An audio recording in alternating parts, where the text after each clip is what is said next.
The Greys are the archetypal aliens of human paranoia. Small, gray-skinned humanoids with bulbous heads and eyes that look like they've seen your soul and found it disappointing. If you ever woken up at 3:17 a.m. with a crushing weight on your chest, the sound of static leaking through the walls, and the feeling that something intelligent and deeply unimpressed is standing beside your bed, you've met them, or maybe you've only imagined it. The Greys don't care which. They thrive in that blurry zone between dream paralysis and divine revelation. Some say they're scientists, cold and clinical. Others think they're bored teenagers from a higher dimension, joyriding through the meat's pace of lesser species. I think there's something worse. Bureaucrats.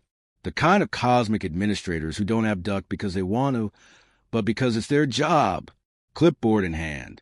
A 12-hour shift in your subconscious. They appear in rooms without doors, perform examinations with instruments that hum at frequencies your sanity can't register, and vanish right before you can scream. They never tell you what they want, but somehow you always know. Data, flesh data, memory data, emotional residue from a creature that still believes in meaning. To them, we're cattle with Wi-Fi access. Interesting enough to study, never interesting enough to respect. Sometimes people return from abductions with implants, tiny metallic splinters, strange scars, or the new and improved ability to ruin every dinner party by saying, "No. Seriously, I've been taken."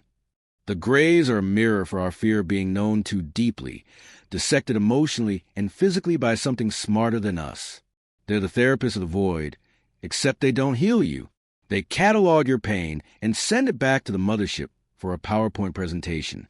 The men in black are not human. Or maybe they are. Maybe they're the final upgrade of corporate HR, sent by the government of Nightmarish to make sure your story never trends. You see them right after you speak out, after you tell the news station about the lights in your cornfield, or upload footage of silver craft blinking Morse code insults. Then they knock on your door at 4 a.m. Not 3, not 5, always 4. That's the hour when the body's defenses are lowest, when dreams start blending with hangovers. They're dressed like 1950s salesmen, smell like overheated printer toner, and talk like they learned English from old training videos.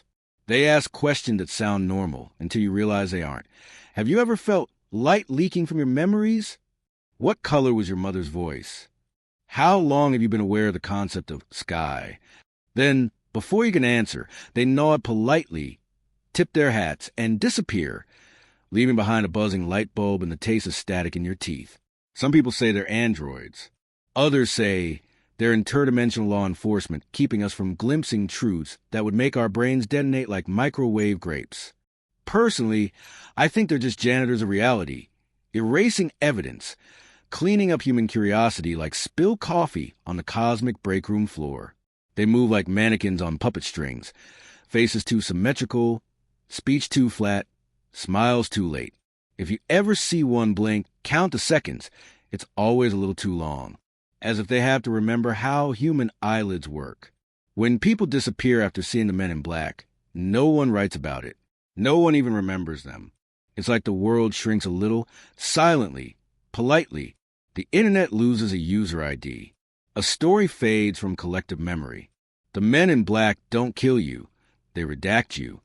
The reptilians are the aristocrats of the alien food chain, cold-blooded shapeshifters, wearing human skin like an ill-fitting Halloween costume. They run governments, tech companies, morning talk shows.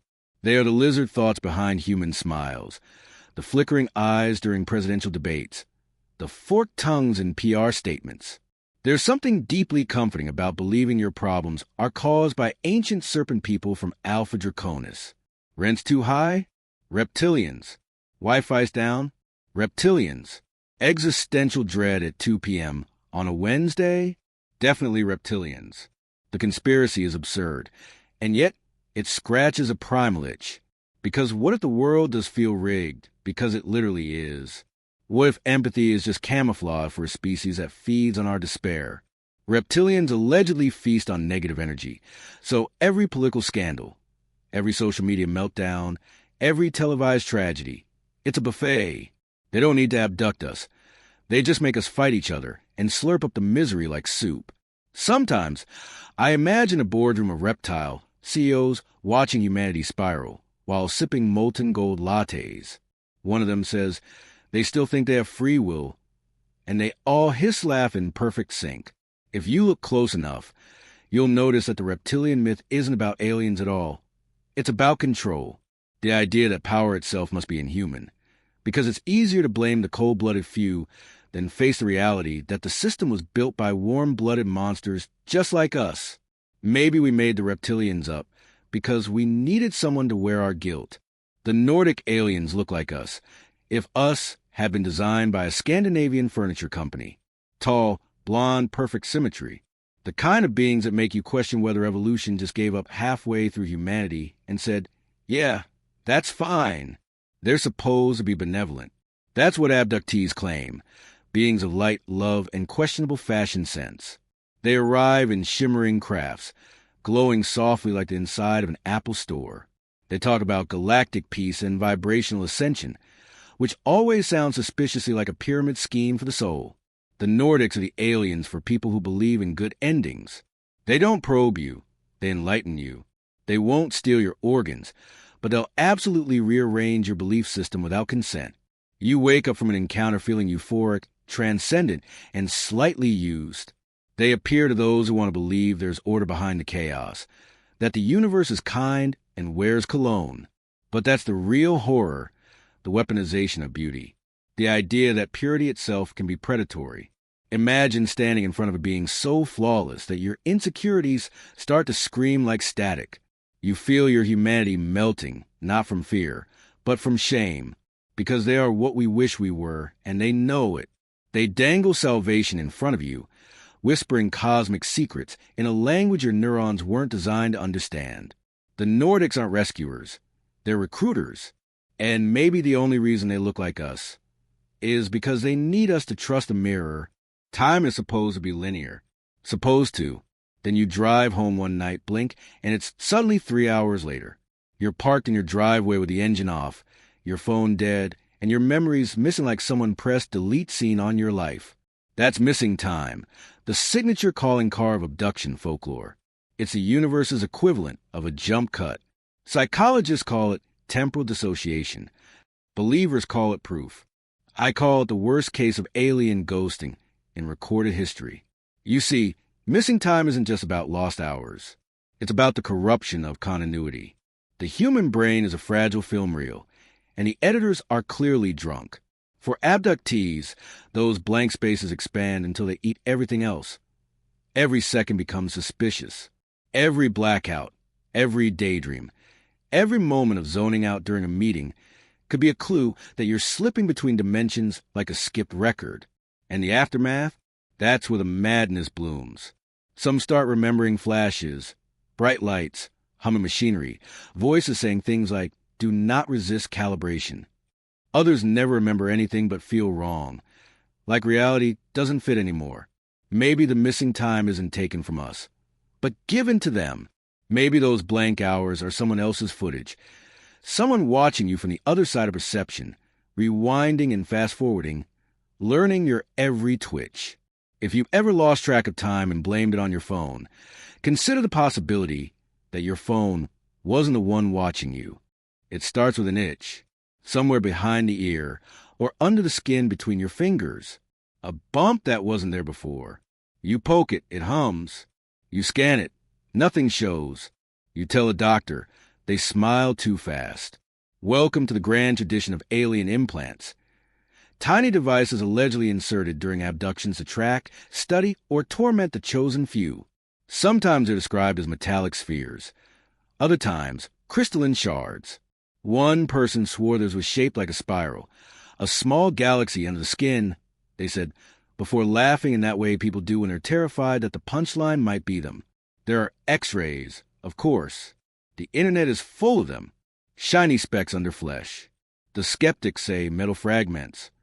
The believers say receivers. I say both, because maybe that's the point. Maybe belief itself is the signal they're transmitting. Think about it. Implants aren't always about control. Sometimes they're about contact. What if they're tuning forks for consciousness, broadcasting human anxiety into the void like interstellar Wi-Fi. What if every abduction story, every sleepless night spent whispering, "I know what I saw," is part of the network? Maybe you're not paranoid. Maybe you're just connected. And the worst part? Once you know about implants, you start to feel them. A pressure in your jaw, a ringing in your skull, a vibration when you lie down. The body becomes an antenna, and the signal never stops. The rooms are always white. Always. White like hospital lights. White like the static in your skull before you forget your own name. White like the universe ran out of color and decided to reboot. People call them exam rooms, but that word feels too sanitary for what happens there. Exam implies consent. This is more like ritual surgery performed by beings who never had a childhood. No one ever remembers how they got there. They wake up strapped to a metal table that's colder than logic. Around them float the tools, thin, silver, beautiful in that terrible way a predator's teeth are beautiful. The air hums like it's holding its breath. Sometimes there's sound, a low, clicking, a chorus of murmurs in a language made of geometry. Sometimes there's only silence, and the silence hurts, because silence means they're inside your head already, editing your thoughts in real time. The abductees describe it differently. One says she saw rows of mirrors that didn't reflect her body, only her fear. Another says he was surrounded by copies of himself, all blinking out of sync. One man claimed the walls were breathing. What if the abduction rooms aren't rooms at all? What if they're psychological constructs, containment chambers built out of your own memory, a lab that exists entirely within your perception, shaped from the building materials of your sanity? That would explain why everyone describes them differently, yet the feeling is always the same, the hum of something intelligent dissecting the concept of you. When you wake up, you're back in bed. You tell yourself it was a dream, but the sheets smell faintly of ozone, your nose won't stop bleeding, and every reflective surface seems to stare back a little too long. Somewhere between the stars and the suburbs lives a nightmare with pigtails. They call them hybrid children, half human, half alien, full nightmare fuel. The offspring of abduction encounters, supposedly bred to inherit our emotions and their intelligence. Because apparently, even advanced civilizations can't resist a little interspecies drama. The stories always start the same. A woman abducted, examined, then told she's pregnant without any of the usual prerequisites. Weeks later, the pregnancy vanishes. Years later, she dreams of a child with huge eyes and an eerie smile, calling her mother. The hybrid children look almost human, but not quite.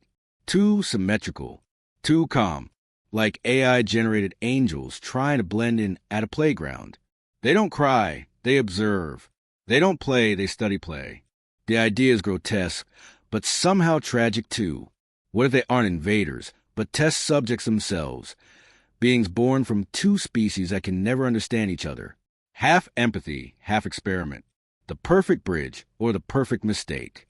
Abductees often report being shown nurseries filled with these hybrids, the aliens encouraging them to hold the children, to love them, to remember them.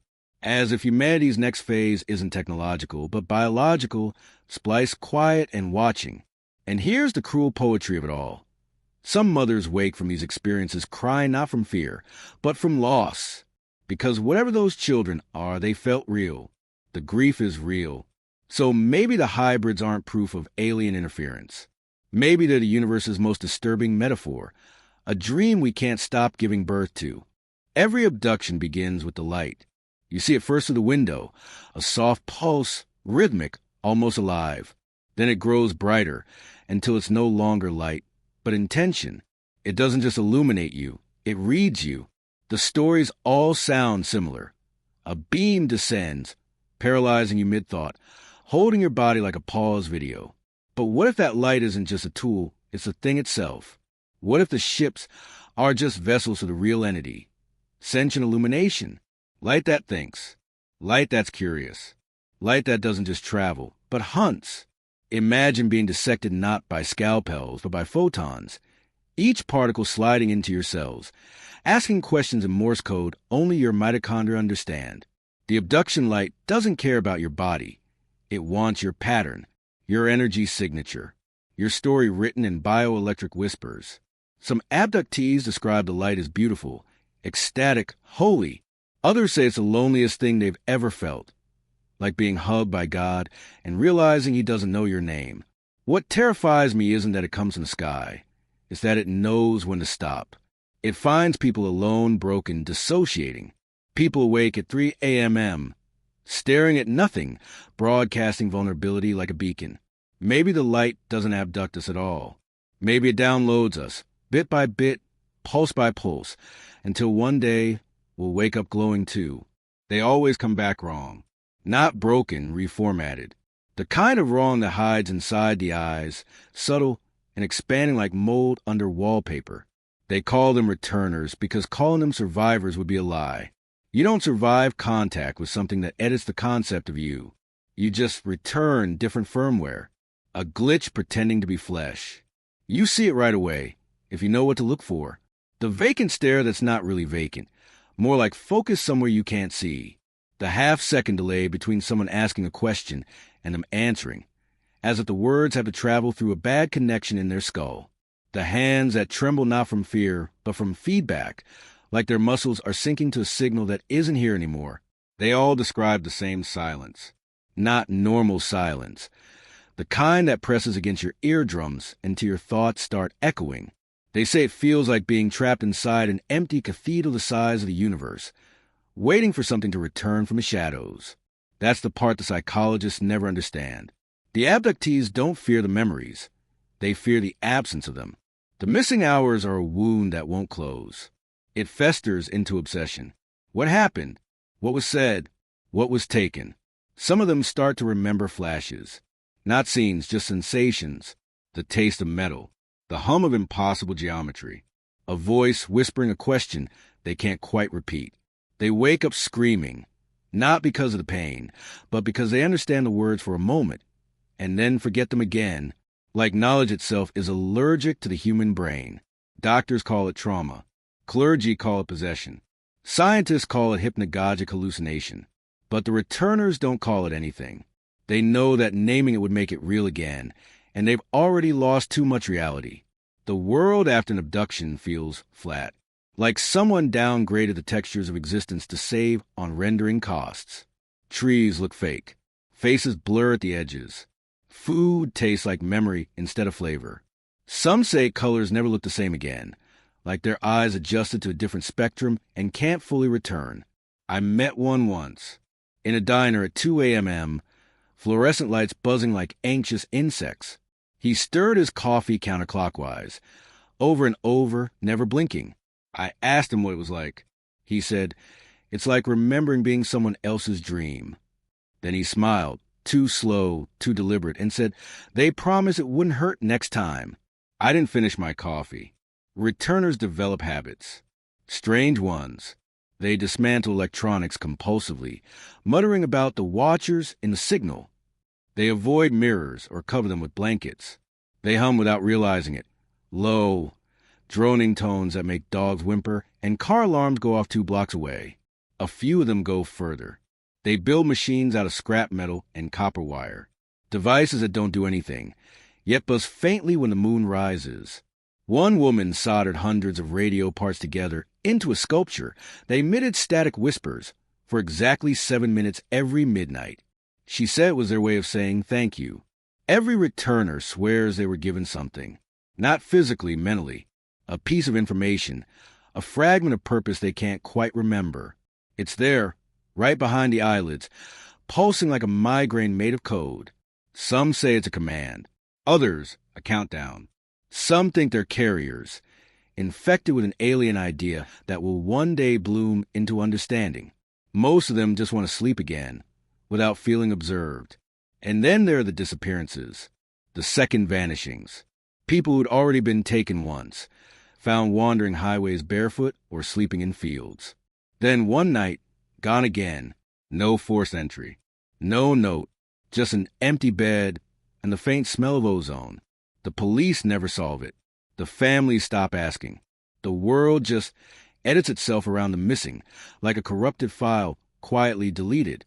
Sometimes I think about that. about how quiet the world must get when it removes someone so cleanly. No one remembers them right. Photos fade. Names dissolve from records. It's as if the returners were never human to begin with, just placeholders for something that wanted to study empathy from the inside. There's a theory, buried deep in internet archives that no longer exist, that the returners are prototypes, early-stage integrations, that the abductions aren't random at all. They're onboarding sessions, calibration events. The aliens, or whatever they are, aren't visiting. They're installing, testing how much human consciousness can bend before it breaks. The returners are the beta testers of the next version of reality. And it makes sense, doesn't it?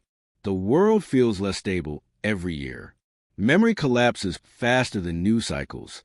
People forget what day it is, what year, what's real. Maybe that's not human decay. Maybe it's systemic rollout. A quiet rewrite of perception, one update at a time. You start noticing the signs if you spend too much time around them. Streetlights flicker when they walk by. Phones freeze on their reflections. Cats hiss, not out of fear, but recognition. And if you touch them skin to skin, you feel a vibration under the surface, like something breathing in another frequency. Some people faint. Others weep. The returners don't react at all. They just say, "You felt it too, didn't you?" They claim the aliens or the architects or the watchers aren't done yet, that the next phase is coming. They talk about it like a weather forecast. Calm now, storm later. One man told a journalist, "They're teaching us to hear the sky." Then he carved concentric circles into his walls and vanished 2 days later. No one believes them. Of course. Belief is dangerous. Belief makes you visible. The returners whisper among themselves, quietly, like an underground religion with no scripture. They talk about the hum, about the recall. Sometimes they meet in abandoned gas stations or roadside motels, carrying small metal cubes wrapped in tinfoil. They sit in circles, close their eyes, and listen. Just listen. For hours. To nothing. But the kind of nothing that feels like it's listening back. If you ever meet one, don't look too long. They can tell when you're curious. And curiosity is the trigger. The moment you start wanting to know, you're already in their network. The returners don't recruit with words. They recruit with attention. That's the infection vector. Curiosity. Once you wonder, you're tagged. And sometimes they smile. It's not sinister, it's almost sad. Like they remember being afraid once and miss it. They don't hate what happened to them. They long for it. You can see it in their posture, the way they look at the stars, not with wonder, but with nostalgia. The way someone looks at an ex they never got closure from. They hum softly when the night's too still, and the sound doesn't echo. It vibrates in your bones, matching your heartbeat until you start humming too. That's how it spreads, I think, not through ships or lights or metal probes. Through resonance, through empathy, through longing. Because once you understand what they've seen, even a fraction, you start feeling it too. The sense that the world is just a simulation with water damage. That reality seems fraying, that something vast and patient is waiting just behind the static. And when you finally stop fighting it, when you accept that maybe you want to be taken, to understand, to see, then the sky hums for you too. You start noticing patterns in traffic lights, shapes in cloud cover, messages in flickering bulbs. Maybe it's madness. Maybe it's communication. At that point, it doesn't matter. You've already started remembering something that never happened. You've already become one of them. And when they come back for you, you won't resist. You'll step into the light, trembling not from fear, but from recognition. You'll whisper the only truth the returners ever share. I was never taken. I was called.